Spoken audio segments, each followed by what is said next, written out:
দুইজন চাকর, এক চাকরের অনেক মালিক আর এক চাকরের একজন মালিক। এক চাকরের অনেক মালিক আবার পরস্পর ঝগড়া করে, কেউ কারোর দেখতে পারে না। আর এক চাকরের একটাই মালিক। কোন চাকর ভালো থাকবে? এক মালিক।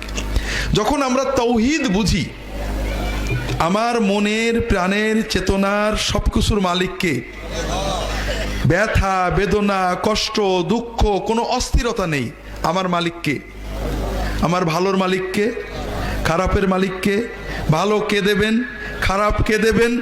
আল্লাহ। সেই আল্লাহ কারোর কথা শুনে করে না, আল্লাহ সব জানে। আল্লাহ আমার জন্য কোনটা ভালো আমার চেয়েও বেশি জানে, ঠিক না?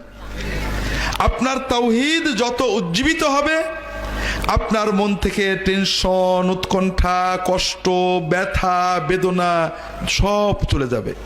ঝগড়া হলে ব্যথা থাকবে না, কষ্ট হলে ব্যথা থাকবে না। কষ্ট লাগবে, মানুষ তো আমরা। অসুখ হয়েছে, খুব ব্যথা, অল্প সময়ে মনে আবার শান্তি চলে এসেছে। হাসপাতালে দৌড়াচ্ছি, ছেলে মেয়ের অসুখ, কষ্ট হচ্ছে, কিন্তু মনে টেনশন নেই। আপনি শুধু তাওহীদের চেতনাকে উজ্জীবিত করে আল্লাহর মায়া আল্লাহর রহমতকে হৃদয়ে সবসময় পাবেন। কোনো ব্যথা আপনাকে কষ্টে নিতে পারবে না। খুব ভালো করে বুঝুন, দুনিয়াতে অনেক মানুষ আছে এসি ঘরে থেকে, রাজপ্রাসাদে থেকে, গমের ওষুধ খেয়ে গম হয় না, টেনশন কষ্টে বাঁচে না। আবার অনেক মানুষ আছে জেলখানার ভিতরে, কুড়ে ঘরের ভিতরে, ইটের বালিশে আরামে ঘুমাচ্ছে, কোনো টেনশন নেই। কোথা থেকে? ঈমান থেকে, তাওহীদ থেকে। কাজে তাওহীদের বিশ্বাস আপনাকে সত্যিকারের মানুষ বানাবে। দুনিয়ার কারোর কাছে আপনি ছোট হবেন না। আমার মনে কোনো দুশ্চিন্তা নেই, ডিসি আমাকে দিতে পারে না, এমপি আমাকে দিতে পারে না, মন্ত্রী আমাকে দিতে পারে না, কেউ আমাকে নিতে পারে না। সবকিছুর মালিক কে? আমি সবাইকে সম্মান করি আল্লাহর হুকুম মানতে, সবার সাথে ভালো ব্যবহার করি আল্লাহর হুকুম মানতে, আমি কারোর পূজা করি না। এই অনুভূতি যখন আপনার ভিতরে আসবে, আপনি শিক্ষিত হন অশিক্ষিত হন, মূর্খ হন মুচি হন মেথর হন, আপনি যেখানেই হন না কেন, যা হন না কেন, আপনার চেয়ে বলিষ্ঠ হৃদয়ের সুস্থ মনের মানুষ আর কেউ হতে পারবে না।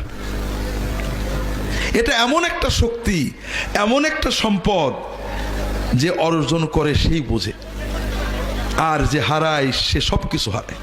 তো এই জন্য ভাইরা, তাওহীদের বিশ্বাসে আমাদের হৃদয়ের বেদনার ব্যথার ভালো মন্দের মালিক কে হয়ে যান। আমাদের মনে অনেক কষ্ট, স্বামী অন্যায় করে, বউ ঝগড়া করে, বাপ মা পার্সিয়ালিটি করে, কষ্ট আছে না নেই? যখন আল্লাহর তাওহীদ আপনার হৃদয়ে আসবে, দেখবেন সব ব্যথা চলে গেছে। আল্লাহর সাথে যখনই শেয়ার করবেন, আল্লাহ আল্লাহ মাটা পর্যন্ত পার্সিয়ালিটি করলো, আল্লাহ বউ কথা শুনলো না, আল্লাহ স্বামীটা ভুল বুঝলো, আল্লাহর সাথে কথা বলছেন, দেখবেন আপনার মনে সব কষ্ট চলে গেছে। কথা বোঝেননি?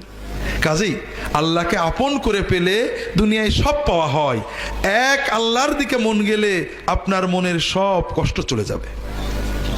আর এই জন্যই আমার লাভের জন্য, আমাকে পরিপূর্ণ মানুষ বানানোর জন্য, আমাকে মনুষ্যত্বের পূর্ণতায় নেওয়ার জন্য আল্লাহ তাআলা তাওহীদের বিশ্বাসের এত গুরুত্ব দিয়েছেন।